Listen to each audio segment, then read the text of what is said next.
Ça, c'est évident. Donc,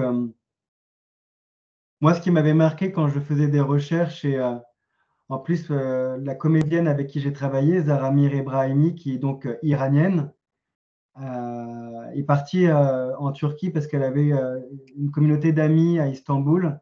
Et justement, il y a beaucoup d'Afghanes qui sont bloqués à Istanbul parce que c'est une des portes d'entrée pour arriver en Europe et qui se retrouvent dans des réseaux. Et moi, ce qui m'avait marqué, c'était justement pour survivre à ces réseaux de proxénétisme ou pour survivre. Parce qu'en fait, il y a de plus en plus de femmes ces dernières années qui partent. Pendant des années, ça a été des hommes. Et la mouvance nouvelle des 5-6 dernières années, c'est d'observer que de plus en plus de femmes partent de leur pays d'origine, et notamment d'Afghanistan depuis que les talibans sont revenus au pouvoir. Il y en a plein qui partent courageuses d'elles-mêmes. Et ce qui m'avait marqué, c'était que justement pour échapper à tout ça, il y en a beaucoup qui se marient en chemin avec des hommes qu'elles n'aiment pas, qu'elles ne connaissent pas, mais juste pour dire qu'elles sont mariées. Parce qu'à partir du moment où elles sont mariées, elles ont une forme de protection patriarcale d'hommes, enfin bref. Et donc ça, je trouve que c'est un geste désespéré pour survivre que de devoir se marier avec quelqu'un qu'on ne connaît pas ou un homme qu'on n'aime pas, juste pour ne pas se retrouver dans ce genre de réseau ou mourir de violence ou avoir, comme il voyage en groupe, risquer sa vie. Donc ça, je trouve que c'est vraiment quelque chose qui m'avait marqué.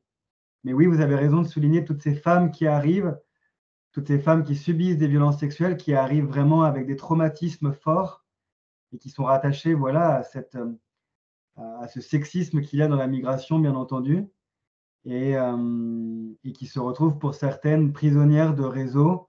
Moi, quand je travaillais sur le film, j'ai écrit ce film parce que pendant des années, j'ai été dans des réseaux associatifs de réfugiés et j'ai eu envie de parler de ce sujet-là pour avoir été un peu au contact de cette population. Et j'ai fait aussi beaucoup de courts-métrages avec des jeunes réfugiés pendant 2-3 ans, de 2016 à 2019.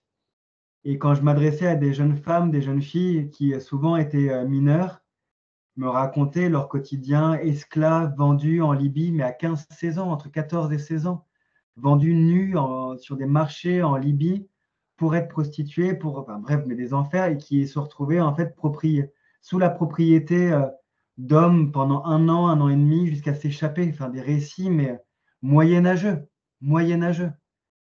Et c'est un certain aperçu de l'enfer, je crois. Bonjour. On parlait tout à l'heure de Génération Identitaire qui a été dissolue il y a 2-3 ans, je pense, en France. Ils étaient sous un format, enfin, sous un statut d'association 1901, quelque chose comme ça. Est-ce que vous avez en France, comme nous on a en Belgique par exemple, une loi sur les milices privées? Parce que quelque chose comme les rassemblements, comme la génération identitaire a fait en France là-bas, en Belgique, il tomberait sous une législation qui interdit les milices privées. Est-ce que vous avez ça en France? Alors, pour être tout à fait franc, et n'étant pas juriste de prime abord, j'ai un doute sur, cette législation-là. En fait, je pense que ça rejoindrait sans doute ce que vous décrivez là en Belgique, parce que ce qui s'est passé, c'est que Génération Identitaire a été dissous par le Sénat en France en 2021, je crois, 2020 ou 2021 de mémoire. Mais parce que une association voilà, qui n'avait pas de légitime but. Après, ce qu'a fait Génération Identitaire à la frontière franco-italienne a été condamné ce qu'ils ont fait pendant plusieurs mois, s'est retrouvé quand même condamné par la justice, parce que eux disaient en fait que c'était une action citoyenne et qu'en fait, en tant que citoyen, ils récupéraient 2-3 articles de je ne sais plus quel code, mais voilà, c'était totalement déviant et ça ne tenait pas debout. Ils ont été condamnés en justice. Mais il faut se dire que cette condamnation en justice, elle a pris plus de temps que pour les 7 personnes de Briançon où il y a eu une histoire à Briançon, donc village à côté de la frontière, où on les a appelés d'ailleurs les 7 de Briançon, où 7 personnes sont venues en aide sur le territoire français à des réfugiés. Et eux, il y a eu un procès qui a été quand même beaucoup plus rapide et beaucoup plus médiatisé que le procès de Génération Identitaire. Ça, je tiens à le souligner. Et sur les 7 de Briançon qui avaient été... donc, ils ont été reconnus innocents, mais dans les 7 de Briançon, ce qui s'est passé, c'est que ça a été un procès où, pour la première fois, on voulait condamner, ou en tout cas, on accusait les gens d'aider des personnes sur le territoire. Parce que ce qui est sûr, c'est que c'est interdit de faire passer quelqu'un, de faire passer la frontière à quelqu'un. Dans l'absolu, ce que fait Samuel, c'est répréhensible par la loi, parce qu'il fait passer la frontière. Mais pour revenir sur les 7 de Briançon, c'est surtout en fait que maintenant, ce n'est plus un délit, parce qu'on appelait ça le délit de solidarité. Et ce n'est plus un délit de solidarité que d'aider quelqu'un sur le territoire. Si vous voyez quelqu'un en bas de chez vous qui est à l'agonie, vous avez le droit de l'aider, qu'il soit étranger ou français. C'est apporter secours, solidarité, soutien à une personne en détresse. Donc, dans les 7 de Briançon, ce qui était fou, c'est qu'il y a quand même une personne, un homme, qui a pris dans sa voiture une femme qui était en train d'accoucher au bord de la route sous moins 5 degrés et qui s'est retrouvé en procès parce qu'il l'avait aidé. Ce qui est quand même absurde. Bon, il a été reconnu innocent, tant mieux, mais c'est un peu, c'est pas deux poids deux mesures, je n'irai pas jusque-là, bien entendu, mais je trouve que voilà, il y a des gens qui sont jugés, enfin, même s'ils sont reconnus innocents parce que ils apportent une solidarité, et d'autres qui sont jugés parce qu'ils louent des hélicoptères pour arrêter des réfugiés. Bon, voilà. Mais ce qu'il faut se dire surtout, c'est que moi, quand le film, par exemple, est sorti en France, le mois qui a précédé la sortie, j'ai reçu énormément de messages de haine sur les réseaux sociaux. Ça, j'ai trouvé ça hallucinant. Je me souviendrai longtemps, et c'est quelque chose que je raconte souvent quand je prends la parole sur le film. C'est j'ai un petit garçon, j'arrivais à la crèche pour le récupérer, mon portable ne faisait que de vibrer, et je sors de la crèche, je regarde mon portable et je vois sur Twitter plein de notifications. Et parce que c'était le jour, un mois avant, où le premier article de presse critique était sorti sur le film. Et moi, j'étais très content. C'était un article très élogieux, donc j'étais content. Mais ça avait rendu moins content d'autres personnes et qui avaient commencé à partager. Puis voilà, donc je recevais des Guillaume Renusson, gauchias de merde. Enfin voilà, plein de jolis commentaires. Et ça pendant 3 4 jours. Donc j'ai dû arrêter Twitter parce que mais vraiment, c'était d'une violence. Mais là-dedans, il y avait le porte-parole d'Éric Zemmour, il y avait quelqu'un qui tient un site internet qui est assez populaire auprès de l'extrême droite qui s'appelle Français de souche. Je crois que tout est dans le nom. Et donc voilà, et ça pendant 3 4 jours. Mais moi, ce qui m'a étonné, parce que souvent, c'est un film où, ce soir, d'ailleurs, je l'ajoute à la liste des discussions sur le film, vous êtes mon 54e débat échange. Et donc, sur les 54 débats que j'ai eus, parce qu'on a fait beaucoup de déplacements avec le film en France et un peu ailleurs, j'ai souvent eu un public acquis à la cause du film, mais moi, l'enjeu, c'était pas de vendre le film avec l'affiche, la bande-annonce, etc., pour tout vous dire. Je me disais qu'il fallait dire que c'était un thriller et dans la montagne, il fallait vendre le film comme ça. Et si bien que dans des salles, j'avais des gens qui se disaient: ah bah viens chérie, on va voir un thriller ce soir. Et ils se disaient pas on va voir un film sur les réfugiés. Et moi, je voyais bien quand j'arrivais devant la salle, quand je parlais, bon, vous le remarquez parfois un peu à quelques détails vestimentaires ou à un type de coiffure chez des gens de 50, 60 ans, surtout si vous êtes dans le sud-est de la France, vers Nice, où vous ne dites pas, je suis avec des gens, des socialistes ou autres, plus avec l'autre bord, et qui levaient la main et qui me disaient, bon, ah bah alors nous, on voulait juste vous dire, les réfugiés, c'est pas vraiment notre truc. Par contre, on ne savait pas que c'était à ce point-là. Et ça nous fait vraiment tout drôle. Et ça, je peux vous dire que ce n'est pas une victoire, mais Bah, c'est à ça aussi que sert le cinéma, je crois. Bonsoir. Je voudrais vous remercier tout d'abord parce que le film est très fort et très profond et je ne m'attendais pas à voir un réalisateur aussi jeune. Ensuite, j'ai ressenti des souvenirs comme ça en regardant votre film. Notamment, j'ai vu adolescente une journée d'Ivan Denisovitch de Solzhenitsyn et j'ai eu faim, froid, peur, pleuré en même temps que le héros et j'ai ressenti la même chose dans votre film. J'ai eu toutes ces émotions comme les héros. Et ensuite, je vous remercie pour le choix des acteurs aussi, parce que tout passait dans le regard, dans les soupirs, dans les essoufflements, dans les bruits. Et vraiment, c'était un très bon choix d'acteur aussi. Et pour le sujet aussi, qui me touche tout particulièrement. Voilà, je vais vous dire merci. Bah, merci, merci beaucoup. Je rebondis juste parce que vous venez de parler, parce que moi, certes, j'essaye de faire le film, mais je le fais surtout avec des comédiens. Et c'est sûr que Denis Ménochet et Zaramir Ebrahimi ont porté le film avec moi du début jusqu'à la fin. Et Denis Ménochet, sans doute que la plupart d'entre vous l'avez déjà vu dans d'autres films. Je pense à Jusqu'à la garde ou Asbestas, qui est sorti il y a 2 ans maintenant, qui a un comédien qui est remarquable d'intensité, d'engagement et de solidarité avec l'équipe et son réalisateur. Et Zahra Amir Ebrahimi, qui est une comédienne iranienne, comme je vous disais tout à l'heure, qui a eu le prix d'interprétation féminine au Festival de Cannes pour un film qui s'appelle Les Nuits de Machad. Mais alors, ce qui est fou, c'est que moi, je l'ai rencontrée en casting avant. On a fait le film. Elle a fait ce film danois après, par hasard.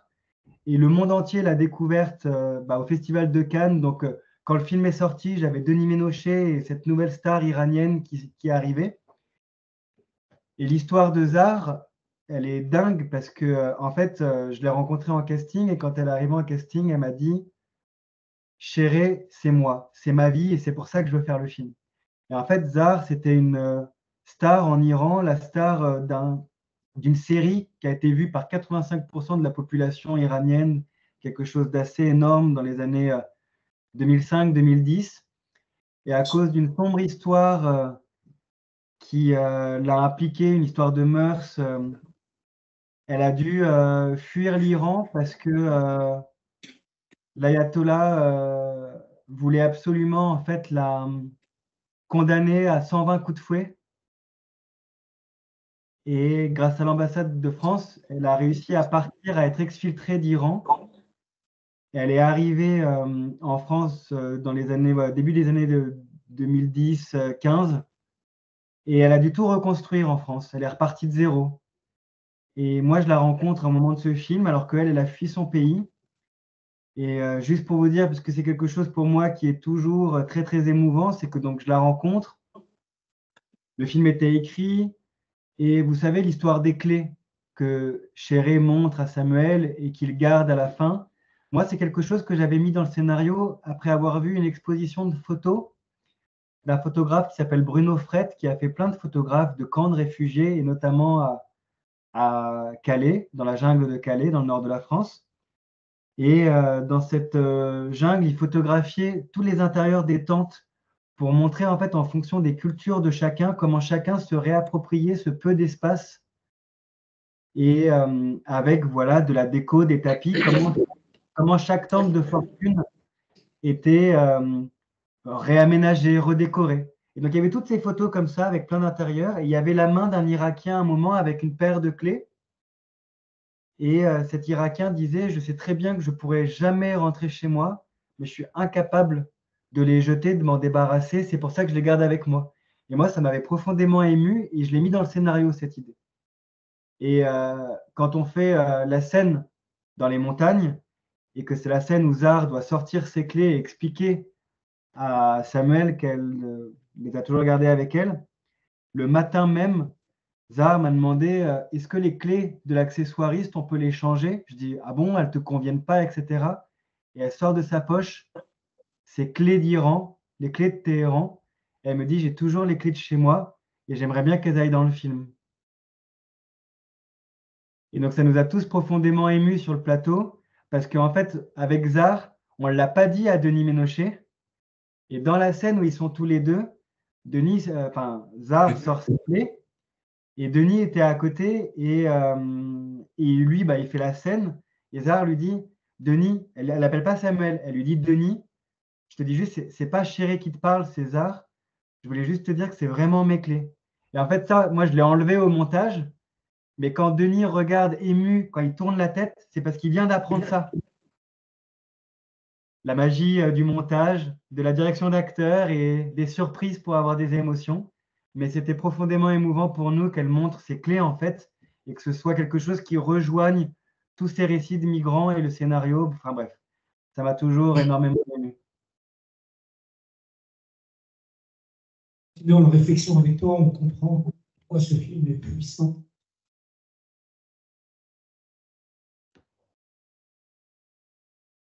Voilà, je me présente peut-être à vous. Hein. Donc, je suis le directeur du centre ici. Okay.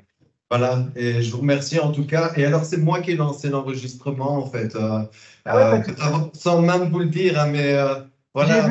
J'ai vu à un moment.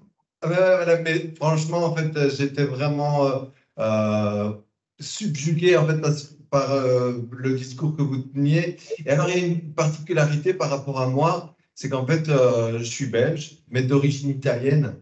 Et donc, alors, ça me touche énormément et je suis vraiment blessé en fait par ce qu'on voit et parce que, alors je suis un peu les médias italiens aussi et en fait la montée de l'extrême droite, c'est même plus la montée de l'extrême droite, je vais dire en Italie, c'est vraiment une réalité sociale et ce qui me dérange particulièrement en fait, c'est vraiment et ça me blesse vraiment parce qu'en fait voilà, j'ai une histoire liée à l'immigration italienne, mais que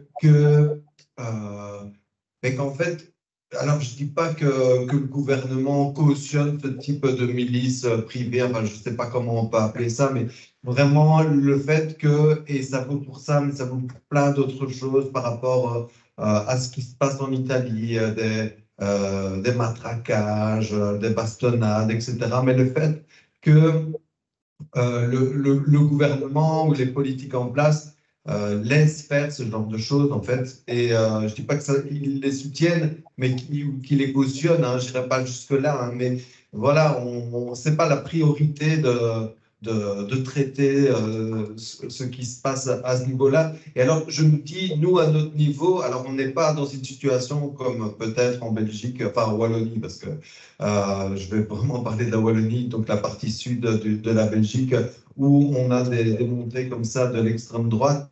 Mais on va avoir pas mal d'élections ici pour nous et pour vous aussi, notamment européennes.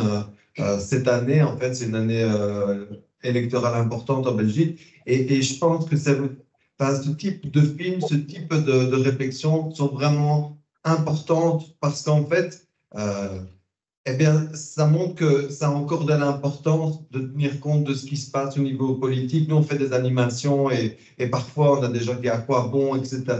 Mais à quoi bon, c'est bon aussi parce qu'en fait, lorsqu'on laisse monter des partis d'extrême droite au pouvoir, etc., ben, ça amène ce genre de choses. Et, à nouveau, je reviens, ils ne cautionnent pas forcément, etc., mais ils laissent faire beaucoup, beaucoup de choses. Et ça a un impact terrible sur la représentation des gens. Tout à l'heure, Mohamed parlait des stéréotypes, des préjugés qui sont véhiculés, etc., par les politiques, par le discours officiel. Et ça, c'est vraiment un gros, gros souci. Donc voilà, en tout cas, moi, je vous remercie vraiment énormément. Le film m'a énormément touché. Votre intervention, peut-être encore plus. Mais, donc voilà, je vous remercie énormément au nom du CRIC et au nom de tout ce que vous avez réalisé jusqu'à présent. Merci beaucoup en tout cas. Merci. Si je dois juste rebondir sur ce que je viens d'entendre, sur une autre anecdote que je raconte parfois, c'est le moment où je suis toujours à écrire dans la montagne. Alors, je vous ai parlé de cet élu tout à l'heure, mais il y a un autre moment et qui rejoint, bref, vous allez comprendre ce que je veux dire. je suis un dimanche sur un marché, parce que c'est quand même un moment quand on écrit un film qui est toujours intéressant, celui de l'enquête et des gens qu'on veut rencontrer, enfin de ce que l'on veut apprendre. Donc moi, je vais au contact des gens, je suis comme ça, je fais le marché, je parle avec plein de gens. Et à un moment, je parle avec une dame d'un certain âge. Et bon, j'arrivais pas, franc du collier, à parler des réfugiés. Et je vois en fait que la discussion, je peux facilement l'emmener vers ce sujet-là. Et à un moment, elle me dit juste, mais elle me demande d'avancer pour me chuchoter à l'oreille.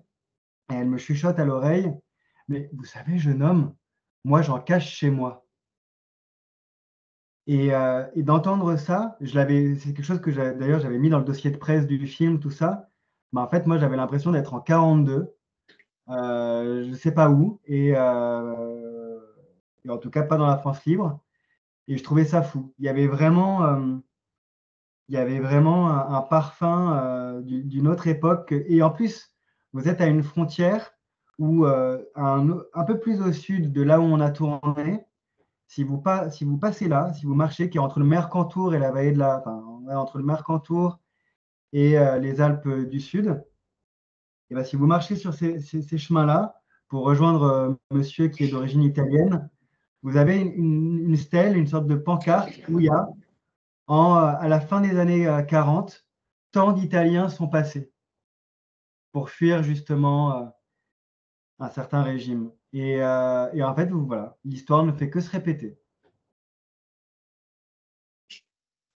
Bonsoir.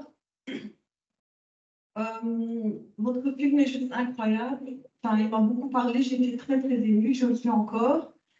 C'est un film qui me parle parce que j'ai mes cousins actuellement à Anvers, ils sont d'origine turque et ils ont dû quitter la Turquie pour différentes raisons. Et ils ont dû traverser le fleuve Maritsa qui relie la Turquie à la Grèce. Évidemment pas dans des conditions comme explicitées dans le film, mais voilà, ça me parle beaucoup.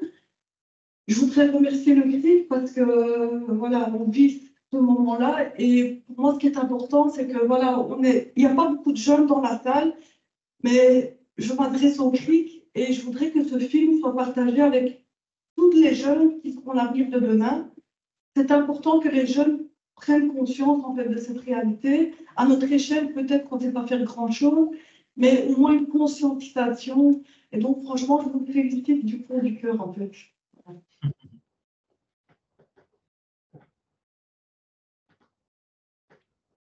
Bah, merci beaucoup. Merci beaucoup.